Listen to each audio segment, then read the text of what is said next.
I was 25 years old and he was 38 when I picked up the phone and dialed the number to the surgery. I was sat on the edge of my bed, a bed he had never been in or even seen, gripping the seams of my own reality, hoping for something to make sense at the end of this line. The receptionist told him I was on the phone, and when he spoke, I explained I needed to tell him something private and important. He told me to continue. "I'm pregnant," I said. I remember the silence, and then he said, "I thought you were safe." Safe? What the fuck is safe? Safe to play with no worry of any comebacks? Safe to fuck with no consequences? Safe from you? None of these were factual, so no, not safe, and yes, pregnant. I don't remember the rest of the call, but I do know he told me he would come and see me. I don't know how much time had passed when he drove to my house. It was weird that he had to do the drive this time and not me. He had mentioned far too many times that he was on call and couldn't make it so far, but I was expected to, every single time. We walked to the park that was less than a 2-minute walk from my house at the time, and we just sat on the bench and talked. He told me how this was difficult for him and he really wanted to do what was right by me. He wanted now to be when he left his miserable life, and he knew he could make me happy. I was confused. He had been saying all this for years, and now we're looking at each other with a tiny baby in the air between us. Suddenly, the gap between him and I was bigger than ever, and while I was looking at his face, something was pulling me in the other direction, and hard. I didn't understand the feeling. God, I didn't even understand any feelings, especially now in this moment. I think he hugged me. If he did, it hasn't stood out in my mind. I took a deep breath and I said calmly and clearly, "I think you should go back to your family." He went on to tell me he doesn't know what to do. He knows he has responsibilities, but he wants me. He knows he wants me, but he has to go back home. He wants to know the baby, but he has kids. He has kids, but he wants to know the baby. Round he went in his own fucked up world, and I had become an impatient bystander to his theatrics. I had heard the flat line of the relationship with the dial tone of calling him a few days prior. I had felt this pain before, and it seemed like what happens for me when cherishing a new life inside me. I couldn't have both, I knew that.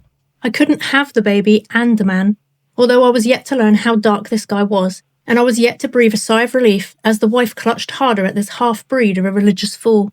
Hindsight, as we know, is 20/20 and completely pointless. We walked back to my house, and I reached out and held his hand. One last touch, or so I thought, of the person I had fallen in love with. Under whatever pretenses, I had fallen in love with him, and I had told him to walk away. I had told him to go back to his family and to do the right thing, and I have never known a pain like it. It was as if God himself had struck me with the red-hot iron of the devil's pitchfork, and I had placed myself directly in the firing line. Every ounce of my body hurt, and I didn't want to be an adult anymore. I didn't want to do anything, and I was sure my legs wouldn't make it to the door. Yet I let go of his hand anyway, and I walked with my head held high, fighting against the weight of the words I had said. I turned and I saw him stood there looking at me. I saw his face, and all I wanted to do was go to him. And yet something was pulling me away, and then the soft hand of clouded clarity brushed my cheek and moved my gaze forward, so all I could see was my future, and he wasn't in it. I stepped inside my front door, closed it shut, and cried. Days passed in a bit of a blur as I resumed my daily duties like the delusional, doting daughter and sister I was, and of course the wholeheartedly present mother. I did everything I was supposed to do for the pregnancy, and I held this baby high and centre in my hopes and dreams. I can do this. I know I can. I've lived through some pretty tricky times, and yet loving my children was easy, and doing right by them was an aspiration I wanted to fulfil. I still loved the father, and at this moment in time I still held him high in my regards as I remembered him in a light that hadn't yet been completely demolished by the ogres that resided under the fleshy exterior of the two people prancing around as Bible followers. To this day, I cannot fathom how people can state they are one thing and then spew toxic substance of the complete opposite, and truthfully, I'm glad I'll never understand it, because that puts us worlds apart, and even that isn't far enough. I know, as I write this today, I am a completely different person than I was then. Also, while I write this, I am aware that I have a much broader and clearer outlook on what happened and my part in the whole scenario. It would be easy for me to write that he was the monster in all of this, and that he was completely responsible, and for the most part that would be true. Yet I do take full responsibility for the parts I played. Yes, I was broken. Yes, I was craving attention. Yes, I settled for what I thought was a safe option, a married man. Yes, I got my hands very dirty the day I wrote that letter to him. Yes, I showed up, and yes, I let him undress me. I was there, I played my part, and ultimately it is my child and his children that would eventually feel the greatest hit from this, and that, and only that, is where I feel the biggest pain. Having had the amazing and life-changing opportunities to go through many healing experiences in my life, writing this being another one, I am able to look at these moments directly in the eye and honestly see where everybody stands, not just him and not just myself. At the time, I did not know better. At the time, I heard his words and chose to believe him. At the time of meeting him, I was a wounded 20-year-old who was vulnerable enough to let him in. So again, the reason for writing this and sharing this now is to hopefully allow others, even just one person, that if they are looking for solace in another woman's husband, there is work to be done on yourself. And I highly recommend you do the work. As painful and as endless as it may feel, do the work. Look at yourself, look at your life, and reflect. The hardest thing we can do as humans is to look directly at ourselves and see where we play our parts.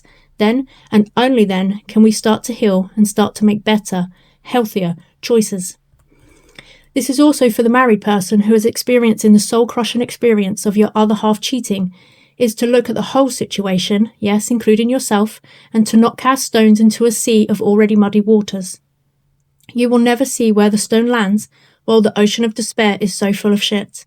Like I said before, there is always more than one side to every story, and laying down false facts like they're rice paper won't make the actions of the cheating person any sweeter. I don't remember when he reached out, but he asked me to meet him at his new surgery. He now had 2, both with adjacent houses, and he was clear that no one would be home, and he wanted to talk.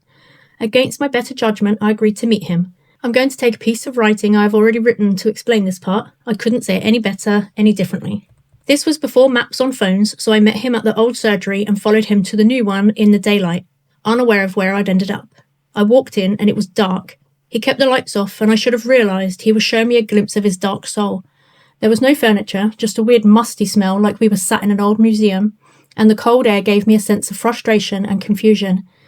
There was no offer of amenities or good gestures. It became clear very quickly that he didn't get me there to talk. This was all about him wanting one final free ride with me, rough and almost painful, as he took more than I had to offer. There was no care in it, no tender touch, or even good old-fashioned hair pull, just overindulged sex right there on the musty floor. Instantly, he puts his clothes back on and declares very clearly that he is a married man and I had no right getting pregnant. I'm sorry, what? I didn't do this to myself. I had done all the things I was supposed to do, so let's ask, did you cover yourself? Were you safe? That would have been a resounding no if I'd had the balls to ask it. As his wife was suddenly so important, maybe we should have got her involved so she could have slipped a condom on him. But I just sat there as once again, tile by tile, the ground slowly departed from under me, leaving me to float aimlessly in another man's reaction to something he played his part in. English wasn't his first language, but he'd been here long enough to understand telling a woman who had recently found out she was carrying his child that they are, and always will be, his dirty little secret wasn't going to go down well, especially to an emotionally void and damaged young woman who had almost nothing left to lose. That was it. He was done, apparently. He'd gotten what he wanted from this, and I was to leave with an ache I hadn't expected. I don't remember saying anything as I sat and watched the love I felt for him get lit on fire by the true appearance of him I was now seeing. Had he changed, or had the curtain now been pulled back, showing the small man pulling the strings undercover from the start? Was the yellow brick road I had been following now exposed as a dirty track that led only to his treacherous cave? And here I was, half naked, being dropped from his hands and into the mouth of betrayal. I didn't see at the time that for a person to make the choices he had, there was never going to be a different outcome, and that was possibly the hardest lesson to learn. That I had done this to myself for falling for lies. This wasn't the man I had fallen in love with. This was unrecognisable, and it left a bad taste in my mouth.